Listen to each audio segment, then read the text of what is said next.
Salut, c'est Trado, je suis content de vous retrouver pour la mise à jour des zones d'accumulation rationnelle pour les investisseurs de long terme. Je rappelle que ce format ne s'adresse pas aux traders, il s'adresse à ceux qui pensent à l'achat mais pas à la vente. La vente ce sera pour des décennies plus loin, pour votre retraite, pour la transmission. Encore une fois, il s'agit d'un format d'accumulation et effectivement la semaine qui vient de passer est faste si on n'est pas pris par le temps pour vendre puisque les zones d'accumulation s'enchaînent. Alors on va commencer par le SP500, comme on pouvait malheureusement le craindre, la zone intermédiaire des 37,90 qui était une zone d'accumulation rationnelle, elle a fonctionné comme un support, donc il n'y avait aucune raison de l'éluder.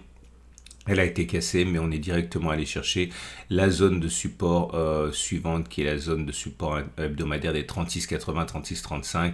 C'est une zone importante sur laquelle on a relancé la machine SP500 lors de la précédente attaque de juin. C'est la zone à partir de laquelle on a conquis finalement beaucoup de terrain. On est à son contact et là aussi, on voit bien que cette zone est achetée puisqu'on termine au-dessus. Alors, toujours la même rengaine, est-ce qu'elle tiendra ou pas, on n'en sait rien. D'ailleurs, on s'en fiche, puisque si on devait casser la zone d'accumulation des 36,80, 36,35, on aurait rendez-vous sur celle des 36,00, 35,20, puis encore sur les 34,00. Alors, j'en profite pour remonter une question qui m'a été posée, qui est fort légitime, qui m'a dit, mais Trado, il y a tellement de zones qui sont cassées sur tellement d'indices, on peut pas tout acheter, que fait-on? Ah ben il est clair de toute manière que personne ne peut acheter, à moins d'avoir un capital très important. Personne ne peut acheter tous les supports intermédiaires sur tous les indices.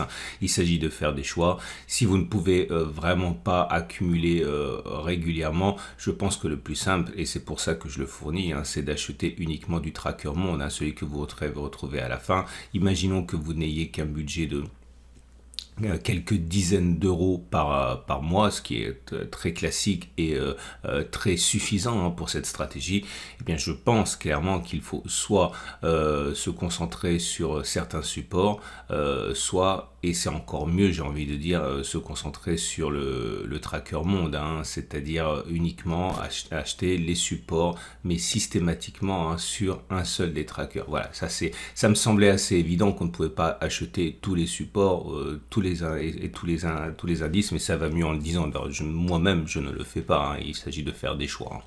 Donc, cela étant dit, on est sur zone d'accumulation rationnelle sur le SP500. Non, on n'est plus. On l'a été. On y reviendra peut-être, mais les 36,80, 36,35 sont intéressants au plus haut point.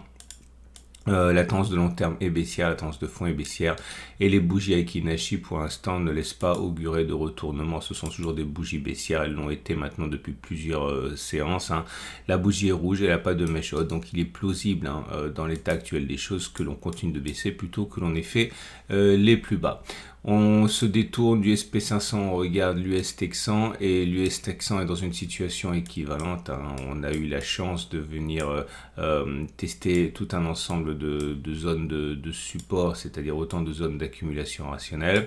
Alors à commencer par ce support journalier des 12,00, 11,930 qui n'a pas tenu. On est venu chercher le suivant, celui des 11,260, 11,030. C'est une zone d'accumulation rationnelle, zone sur laquelle beaucoup d'investisseurs sont sans doute intéressés. Mais attention, je vous rappelle que une descente à l'intérieur de cette zone n'est absolument pas à exclure. On a d'autres zones d'accumulation rationnelle, vous les voyez déjà par transparence. Si vous pensez qu'au regard des fondamentaux ou quoi que ce soit, cette zone ne tiendra pas, on peut avoir rendez-vous sur la zone suivante ici. La tendance de long terme est baissière, la tendance de fond est baissière. Les bougies Aiki-Nashi montrent qu'une baisse est sans doute plausible encore, puisque vous voyez, ce sont des bougies. C'est pour ça que je monte les bougies Aiki-Nashi, pour avoir une idée de si on pourrait continuer de baisser ou pas.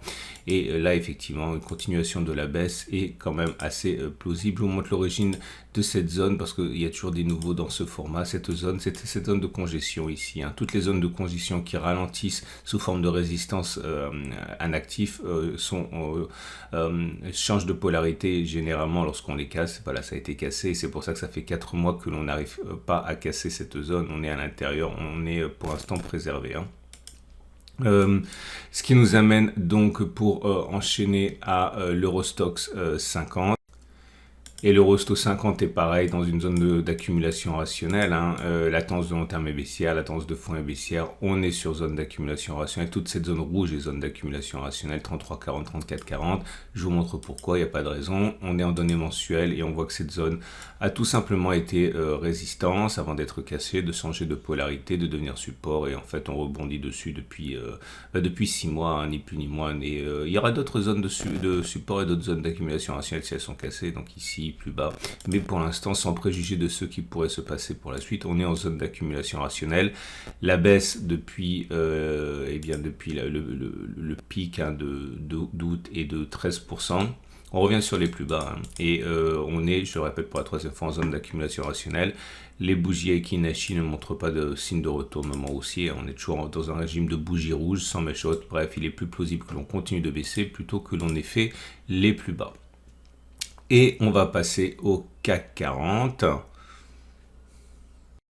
Et avant d'aller plus avant, je vous rappelle que si vous êtes séduit par l'idée d'investir progressivement sur des trackers ETF, eh bien vous pouvez le faire avec mon partenaire Trade Republic. C'est allemand, c'est solide, c'est 1 million de clients, c'est 6 milliards d'actifs sous gestion, c'est régulé par la BaFin, supposé encore plus sévère que l'AMF. Bref, c'est un partenaire de choix si vous voulez investir petit à petit. Et puis le meilleur pour la fin, non seulement le choix est colossal, mais vous pouvez payer jusqu'à 1 euro, que dis-je, 0 euro dans le cadre des investissements programmés par transaction. Et si vous investissez progressivement, eh bien ça fait toute la différence de performance sur le long terme. Donc je répète, c'est un partenaire, vous avez un lien en dessous de la vidéo pour ouvrir un compte ou du moins pour en savoir davantage sur ce courtier qui encore une fois est celui que je recommande pour ma stratégie. Et le CAC 40 est également en zone d'accumulation rationnelle. Hein. C'est une zone importante, les 58, 90, 50, 57, zone d'accumulation car support journalier à l'intérieur d'un support hebdomadaire. D'ailleurs, dans une tendance de long terme qui demeure baissière, une tendance de fond qui devient baissière, qui est également baissière, des bougies Ekinashi qui invitent à considérer une continuation de la baisse également. Et je vous montre là aussi hein, en données hebdomadaires le pourquoi de cette zone. Et regardez, c'est une zone ici qui nous a préservé depuis février, pardon, mais il faut trouver sur les données mensuelles en fait l'origine de cette zone, puisque comme vous pouvez le voir ici, c'était une zone de résistance ici qui a été cassée, qui a changé de polarité, qui est devenue support et c'est pour ça que c'est une zone d'accumulation rationnelle. Va-t-on tenir ou pas? J'ai des petits doutes, mais en tout cas j'accumule quand même. Et prochaine zone d'accumulation rationnelle sur les 52,20, 42,70 si on y va.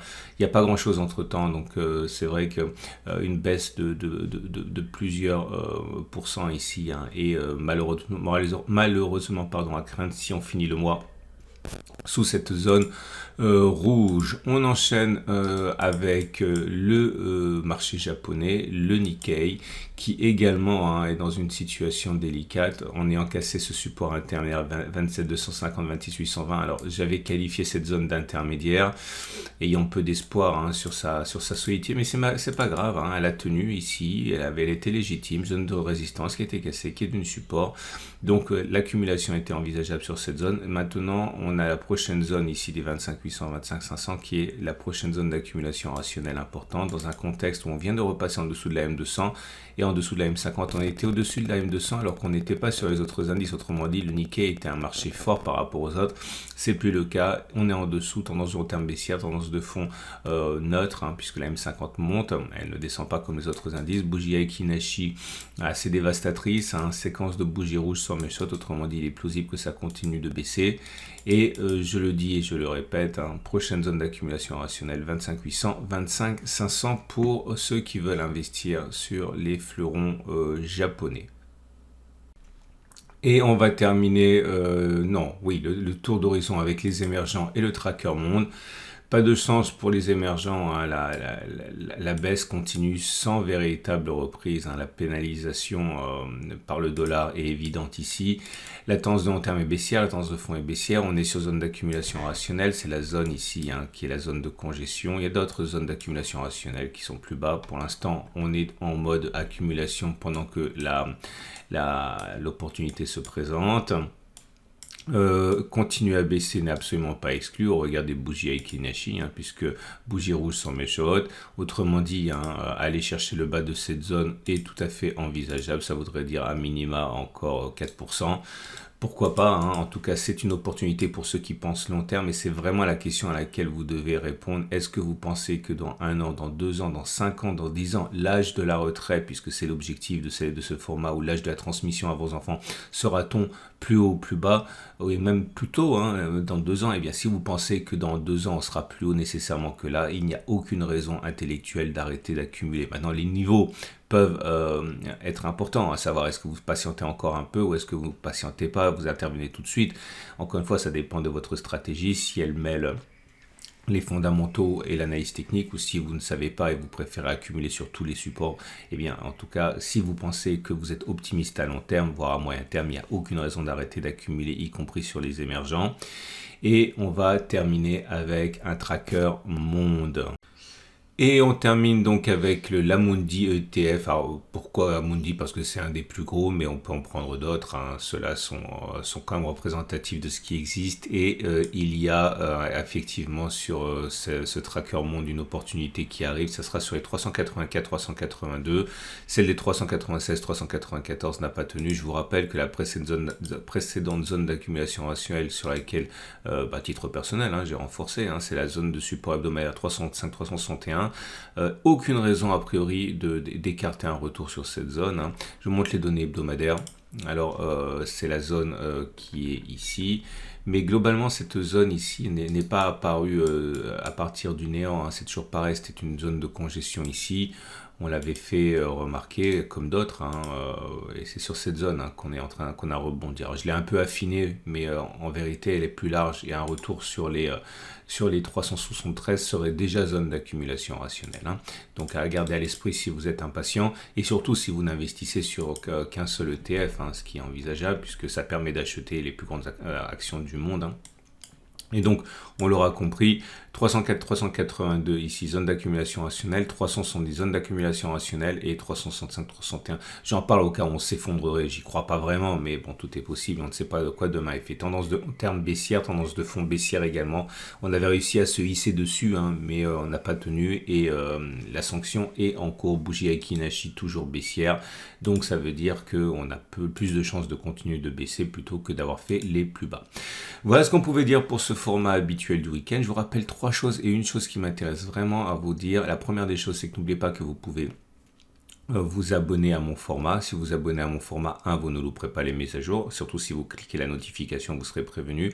Les mises à jour, c'est toutes les semaines. Deuxième chose, plus généraliste. Vous savez, c'est toujours après coup qu'on se dit qu'on aurait dû faire ceci ou cela. Je ne suis pas en train de dire que ma méthode d'accumulation rationnelle, ni la DCA, ni l'investissement progressif est la meilleure des choses. J'en suis convaincu. Mais évidemment, si on va droit à la guerre mondiale, je dis des bêtises, ou si on va à un conflit nucléaire, eh bien, de toute manière, votre portefeuille ne sera que le cadet de vos soucis dans une économie où la monnaie n'aura plus de valeur. Donc, à titre personnel, étant optimiste à long terme, je n'ai aucune raison de remettre en cause l'accumulation progressive. Maintenant, je comprends et je lis que certains ont une vision complètement apocalyptique de la suite, et il est vrai dans ce cas que investir peut sembler dangereux, mais voilà, il faut aussi être en accord avec vos propres principes. Étant encore une fois de nature plutôt optimiste, je ne vois pas pourquoi j'arrêterai d'accumuler. Troisième chose, je vais lancer un format avec le partenariat que vous connaissez bien, Trade Republic, qui est vraiment un excellent courtier. Ça fait écho à des demandes qui m'ont été faites parce qu'il y a aussi des ultras, des super convaincus par les ETF qui s'intéressent à des choses un petit peu plus précises, des ETF sectoriels, des ETF thématiques, des ETF géographiques. Et là, pour l'instant, tout ce que je vous expose, c'est des ETF géographiques. Mais on peut faire beaucoup plus subtil, on peut privilégier, je ne sais pas moi, ce qui est la robotique, l'eau, l'énergie, etc. Et ça fonctionne exactement de la même manière. Avec une action tracker ETF, on peut investir dans tout un champ d'entreprise. Eh bien, je vais, à partir d'octobre, faire un essai pour 3 mois, vous proposer tous les mois eh bien justement un webinaire. Alors je ne sais pas s'il sera en direct ou pas, mais ce qui est sûr, c'est que ce sera gratuit, 2, il y aura plein de TF qui sont représentatifs de ces choix un petit peu plus particuliers, spécifiques, et je vais vous montrer les zones d'accumulation rationnelle si vous voulez investir sur ces trackers-là. Alors, si ça vous intéresse, il est très important d'écouter ce que je vais dire pour que ça soit vraiment le plus en accord avec ce que vous voulez. Mettez-moi en dessous, en commentaire de cette vidéo, soit sur YouTube, soit là où je vais publier cette analyse, les trackers ETF qui vous intéressent. Je ne pourrais évidemment pas tous les voir, mais définitivement j'analyserai ceux qui me sont le plus demandés. Oui, si vous n'êtes pas en mesure de me donner un ETF particulier, parce que vous n'en avez pas encore, vous n'avez pas encore choisi, mettez au moins la thématique qui existe et je vais voir si on peut trouver un ETF sur le thème. Mais c'est mieux si vous mettez directement l'ETF en question, c'est plus précis. Voilà, je vous souhaite une excellente journée. Pensez également, si vous avez trouvé ça utile d'une manière ou d'une autre, à déposer un like, parce que ça me fait plaisir et parce que c'est bon pour ma visibilité. Je vous souhaite une excellente journée, je vous donne rendez-vous pour plein d'autres vidéos tout de suite.